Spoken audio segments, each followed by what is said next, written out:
You are the creator of your own experience, But you have to learn to tweak your vibration into letting in what you want.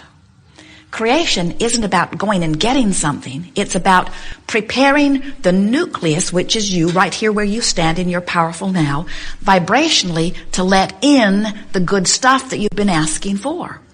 This universe is based upon attraction. There's no assertion in this universe. It's all attraction, which means as I stand in my physical body and I focus upon things that feel good while I focus, I achieve a vibrational signal that matches good things.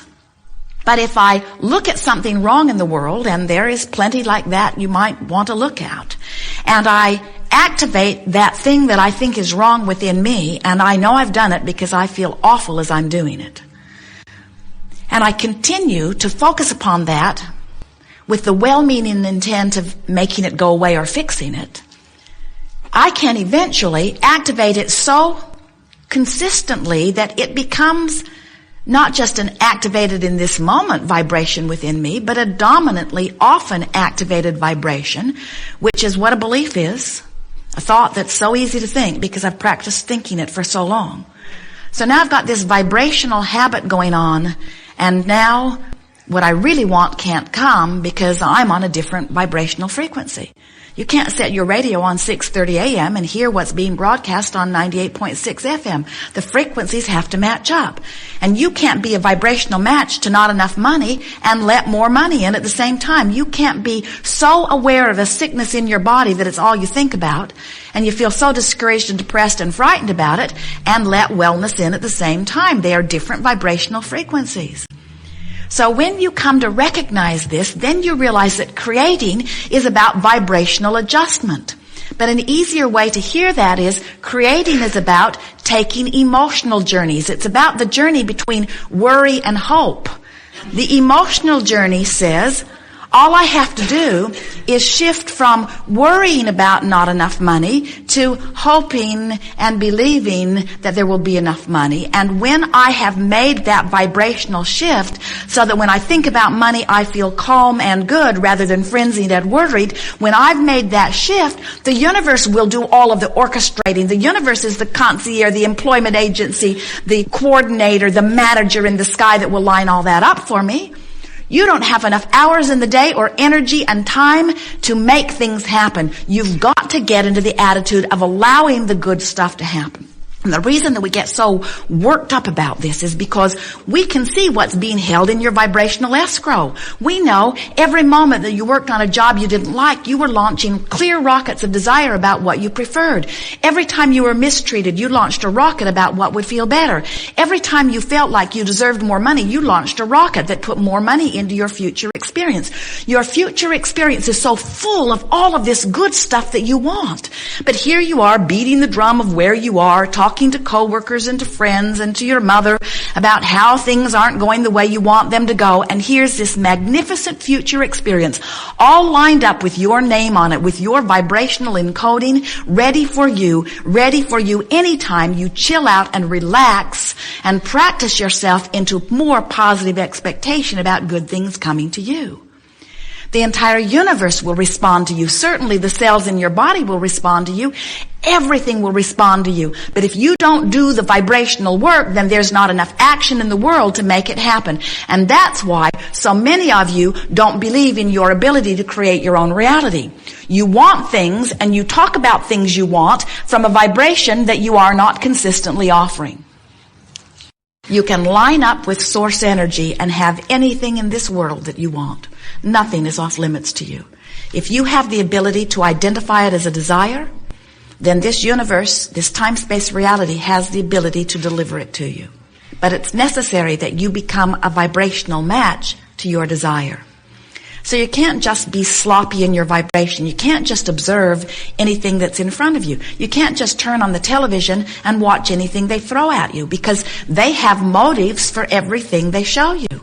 Television has discovered that if they show it to you often enough, you're just going to start vibrating with it. All of the advertising experts have discovered that if they can just get themselves out there, that eventually you will become a vibrational match to what they are offering you.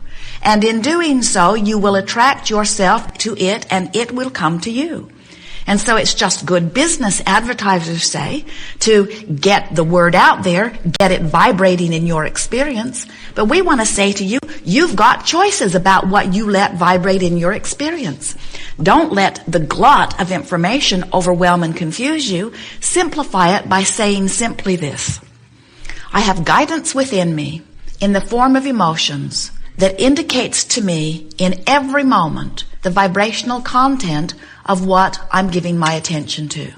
So, you could say, nothing is more important than that I feel good. Or you might even modify that statement softly by saying, I'm going to do my best to feel the best I can from where I stand at all times. In other words, we don't expect you to think the best thought you've ever thought and feel the best you've ever thought all the time. But we would, if we were standing in your physical shoes, make the best effort from where you stand to feel the best that you possibly can. And as you make that decision, what you actually do is activate your guidance to help you guide yourself from within, from your broader perspective, to the thoughts that are most beneficial and most supportive of who you really are and what you really want. Often, you balk at that idea because someone way back in your early introduction into this physical experience convinced you that you weren't smart enough or wise enough to make your own decisions about what was good for you, but that they would. And then you transfer that expectation of authority from parents to teachers to government to whoever, to religion, and you come away, most of you, into your 20s and 30s and 40s and 50s and so on, forgetting that you had all along guidance within that would indicate what was best for you. And often, you subverted that guidance and replaced it with trying to get approval from someone else, not even factoring in whatever their motive might be. And we want to tell you, their motive is always the same motive. They think they would feel better if you would behave in a way that would make them feel better. And they're right, aren't they? They will feel better if you'll behave in the way that would make them feel better. Wouldn't you just love it if you could make a list of everything that's important to you and the world would line up? No more wars, people being nice to each other. Construction getting done all at once. Don't tear the whole road up, just tear a little bit of it up and fix that, and then tear another little bit of it up and fix that. Just don't tear up all of Interstate 90 at once, please.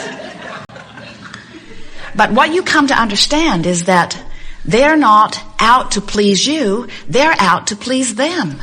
And it's a hard thing for you to grasp at first when we say we want you to be selfish because you must be, because everyone and everything, every consciousness in the universe has only the perspective of self. You cannot look through someone else's eyes. And when you try, it gets distorted. So when you come to the awareness that you can perceive only through your own eyes, and that when you feel good, you are allowing the perception from your broader perspective that the God force within you is being allowed to perceive, then you understand that the reason that you can feel good under those conditions is because you can line up with that which is good. Hypothetically, people worry about everyone being selfishly oriented. The argument they always throw out is, if everyone did exactly what they want to do, what kind of world would this be? And we say, a really, really good one. Because if everyone did what they wanted to do, everyone would feel free. And if you feel free, you feel empowered. And every negative emotion that exists, hear this, every negative emotion that exists is because there is some sense of loss of freedom somewhere in there. When you think about the range of emotions, when you think about joy and passion and love and appreciation on one end of the spectrum, and despair, depression on the other, can't you feel that in the joyous end there is empowerment and acknowledgement or perception of freedom? And in the despair end, in the depression end, in the fear end, can't you feel a perception of loss of power? We have to say fairly that emotions and their labels are not absolutely accurate, because a variety of people could use the same word and mean different things by it. Yeah. So it's better to feel your way. In other words, we don't care what word you use. When we first began talking about emotions or about desire or about wanting. Jerry and Esther got endless letters from people who thought we were using inappropriate words. And we say the words don't matter, it's the feeling behind the word that matters. In other words, if you say I want something, and in saying I want that, it reminds you that you don't have that, and not having that is the strongest vibration, then it doesn't matter what word you use. People would say, well, Abraham, shouldn't I say I'm already there instead of I'm on the way to being there? And we say, you just have to find what feels best to you, and since everybody's in a different place on a different subject, then each individual just has to feel their way up the scale. There are a number of things we want to say to you. When you're coaching someone into appreciation, if they're not somewhere in the vibrational proximity, they're not going to enjoy your game anyway. Mm-hmm. Somebody in fear, unless you change the subject, is not going to find appreciation. The vibrational gap is too far, you see. Mm-hmm. And so we would like to say to you as longtime teachers, as you are longtime teachers, that if you will just accept that those that are ready for the bridge that you can provide are making their way to you, and those that aren't ready for your bridge are ready for somebody else's bridge. And what we mean by that is, if you're vibrating up here in joy and ecstasy and appreciation, and someone's down here in revenge or rage or fear or despair, while you really want to help them, you can't really relate to them, and they can't really relate to you unless somebody does a quantum leap sort of thing. And we're not encouraging you to quantum leap into their vibration just so you can lead them out of the darkness, because once you quantum leap, you're in the darkness, and you're not any better guide than they are, you see. So we would coach appreciation, but let's say someone's down here in despair. Trying to teach them gratitude might be an easier bridge for them than appreciation. What is the equivalency? What is gratitude about? Let's see if we can define it. Gratitude is recognizing that we can't find an accurate vibrational basis for gratitude. That's what you're getting at. We were polling your vibration as we throw the word gratitude out. At the vibrational basis of it, there is disempowerment, because it says, someone other than me holds the power, and I'm grateful that someone other than me who holds the power is now giving some of it to me. Now, it's a subtle difference between appreciation, but that's really the heavy part of gratitude. There's a sort of disempowerment in it, a sort of, I'm on my knees and thankful for the crumbs that are being thrown. Now, everybody that uses the word gratitude doesn't necessarily mean that, but that is the vibrational consensus that we are gathering here. Now, let's see if we can feel any difference in appreciation. What is the literal meaning of appreciation?